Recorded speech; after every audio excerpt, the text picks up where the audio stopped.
So we have 4 fights in our prelims proper. Starts off with the middleweight. We have got Atabe Abaga Guntia against Robert Valentine. Yo, okay, so that's our opening fight. And yes, Robzilla, right? Robzilla. Very original. Valentine, he's 36 to 77-inch reach. He is 10-5 with one no contest. He's on a 2-fight losing streak, unfortunately. Right? So those are his sole UFC fights. Last time out, in April, he lost a split decision against Tories Finney. Right, he lost the Ultimate Fighter to Ryan Loader back in August 2024. So yes, that is him. Now he's got he does like a rear naked choke, right? Does like a rear naked choke. Also, he's got a couple of fights with finishes by KO. But yeah, sub is a way of going about things. But the silent assassin, right? Atebe Gutierrez. He is 23, 6'4", 81-inch reach. Woo!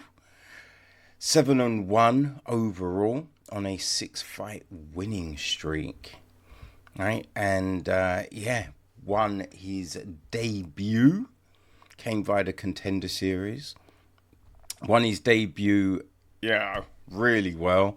Big knee, first round against Jose Medina. That was March this year. Now before that, man, he's just been stopping people. Right? He's just murking motherfuckers.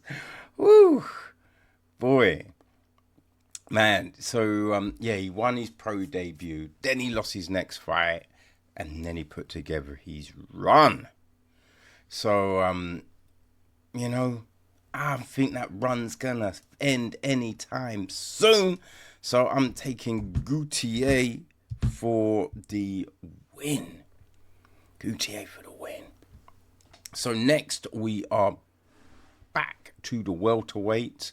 We have got Francisco Prado against Nikolai Vertomikov. Maybe. So fucking difficult. So difficult. Right? Vertenikov. I think. He's 35, 6'1", 74-inch reach. He's 12-6 overall. He's on a 2-fight losing streak at the moment. Right? So yeah, lost both of his UFC fights. So he could do with a win. We saw him in February. He lost in the second round to Austin Vanderford. Right? I think Vanderford came in on a short notice for that one, if I remember rightly. Outside of the UFC, he's got stoppages. He does have a sub, right? But he does like to do it with the hands, a little ground and pound sometimes. Just all of these things. So there, he's going up against Francisco Prado, who is 23, 5'10", 69 and a third reach. He is 12-3 overall. He's also on a bit of a skid, right? Lost his last two. So he's 1-3 in the UFC right now. Last time out he lost to Jake Matthews. Again, no shame. Right? Also Daniel Zehuber, who's also on the card today. He beat Otam Azita. Right? Lost to Jamie Malarkey. Oh man, yeah. It's tough when you move up, right? When you're fighting that upper echelon in competition, it's a tough one. I think the last two fights were fight of the night, though. So yeah, he does put on a show. Um, hmm. Yeah, both do need this win. Both really do need a win, because it could be bye bye for now for the loser. I think, right? I think I'm taking Prado. Think I'm taking Prado for the win. Now, the next fight, right? We're back to the middleweights, and this one is really intriguing, right? Because we got two people that it seems, right? It seems they're not buddies. You know what I mean? We got Marvin Vittori against Brandon Allen. And yeah, supposedly they got into it a little while back in the casino, right, in Vegas. So all in, Brendan Allen. He's 29, 6'2", 75-inch reach. He's 24-7 on that two-fight skid at President. He is 12-4 in the UFC. Came via the Contender Series. Last time out, he lost to Anthony Hernandez. And boy, Hernandez that fight weren't even close, right? But old Fluffy he's a legit motherfucker. You know what I mean? He's just one of them fighters people just underestimate. But he's that dude who's gonna be like, you know what I mean, on his grind, and suddenly he's title contention, and people are like, yo, where did he come from? Right? That's Fluffy Hernandez. But Brendan Allen lost a grappling fight to Carl Bahario in February this year. Right? Basically the week after losing to Anthony Hernandez. Lost to Nasidim Imarov. Yeah, after being on a nice run, right? He'd been on a really good run, and then he got that big fight against Imarov, and he just wasn't there. Wasn't there for that fight. Now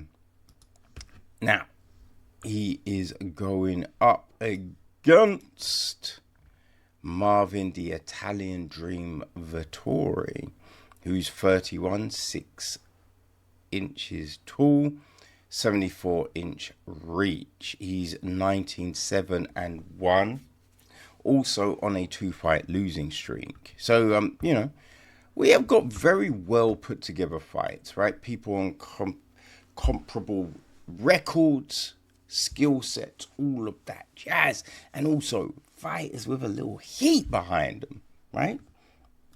So it's all, man, matchmakers are killing it, right?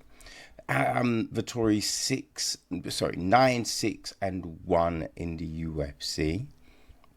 Last time out, he lost to Roman Dalices and Jared Cannonier. Right? He also did a grappling fight against Tariq Solimoon in between the Cannonier and the Dalices fights.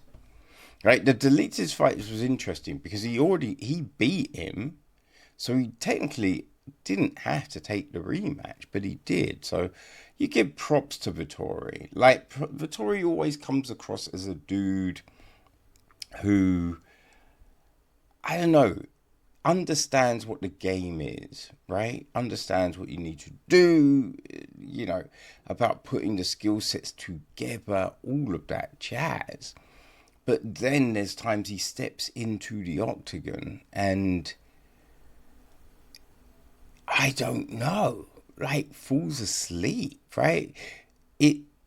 And we've seen it with a few fighters, right? Chris Curtis is a big example from last week, where they go through periods of not really throwing much, right? They might be pushing forward, but they're not throwing. Which, as you scratching your head, you're just like, throw some punches, kicks, do something, right? And that's Vittori, and sometimes, that inactivity has him losing rounds, right? Because the other person is throwing more and doing more. Vittori, he is a tough one to submit, right? Is a tough one to submit. But I think Allen is definitely going to be better on the ground. He might not be able to pull off a sub, but he might be able to have that control time. You know what I mean?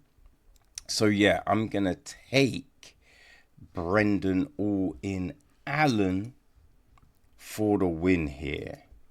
But it's really dependent on how both fighters approach this. Because if they're both focused, they're both locked in, and they should be with the heat behind this fight. They should be. But it doesn't always add up like that, does it? Doesn't always add up like that. So our, featured bout of the prelims, the fight to take us to the main card, the pay-per-view. It's the bantamweight, so it's going to be a fast one, right? It's going to be a fast one. We have Vincenzo Oliveira against Kyler Phillips, people. This is such a good fight. Man, I am all about this one for sure, right? Vincenzo Oliveira, he is 29, 5'9", 70.5-inch reach. He's 22-3, currently on a 5-fight win streak. Woo! Boy. Right? He is 3-0 in the UFC, came via the Contender Series. Right? So we last saw him in February, beat Said Nurmagomedov. That went a decision. Ricky Simone by a decision. Beat Brando Sapaj with a flying knee. That was his UFC debut.